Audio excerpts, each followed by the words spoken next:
Big trust. 60 minutes! 60 minutes! God can have his soul, but his ass belongs to me. What's up, flock? It's Joe Noobo, and yes, as you can see, I am without hair now. If you guys missed the video where I did shave my head, check it out. I'll leave a little link up here in the video somewhere. But anyway, today, guys, I'm not going to take too much of your time. I'm just going to be going through the injury reports for the Washington football team and the Baltimore Ravens ahead of their game tomorrow. Now, unfortunately, as much as we want to skip this and not talk about it and just pretend it's not happening, but Cam Newton and the Patriots players have been, they tested positive for COVID, and it looks like the Patriots-Chiefs game is going to be postponed. Same thing that's going on with the Steelers and Titans, man. So it sucks that we're having to, kind of go around this whole situation that we're all dealing with. So, but hey, man, the best thing we can hope for is that none of the Ravens catch it, because that would suck.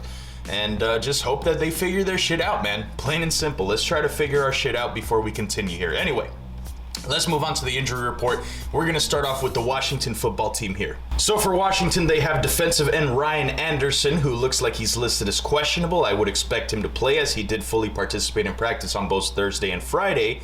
And they also have Cole Holcomb, a linebacker, who is listed as out. They also have Morgan Moses, an offensive tackle, who is listed as questionable. It looks like he fully participated in practice on Friday, so I would expect him to play.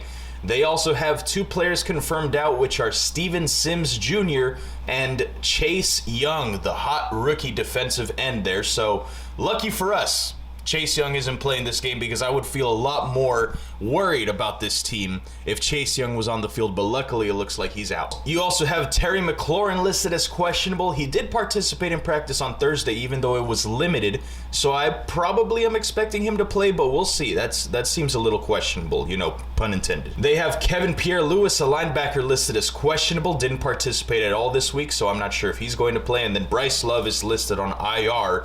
And also not listed here is Matt Ioannidis, who I just learned was also placed on IR, so he's not going to be playing in this game as well. As for the Ravens, we do have a bunch of players listed as questionable. I'm not sure who is going to play and who is not going to play, but let's take a look here. So LJ Ford is listed as questionable. He did practice all week, but it looks like it was limited participation. You also have Anthony Levine, and it looks like he was limited in participation in practice all week. He's listed as questionable as well. You also have Jimmy Smith listed as questionable. He did have limited participation on Wednesday and Thursday, but he did not practice on Friday. So I'm not sure what that means for him. He might play or he might not play. If he doesn't, it's all good, man. Ronnie Stanley, limited on Wednesday and didn't participate the rest of the week, so that's not really a good sign. It looks like he's listed as questionable, but the good thing is if Ronnie Stanley doesn't play this week, at least it's against the Washington team, and they don't have Chase Young on there, so at least. But hey, we can have DJ Fluker step in if Ronnie Stanley needs to take a game off. You also have Derek Wolfe listed as questionable. He was limited in participation in practice all week. He should play, I would imagine. Justice Hill, questionable, and it looks like he had full participation in practice all week. So I'm assuming that he is going to be making his 2020 debut this game. Then you have Justin Matabike, who had full participation on Wednesday and limited participation on Thursday and Friday, listed as questionable. I hope he can make his debut, man, because we've been wanting to see Justin Matabike on the field. Then you have Chris Moore starting to practice again. He is also listed as questionable.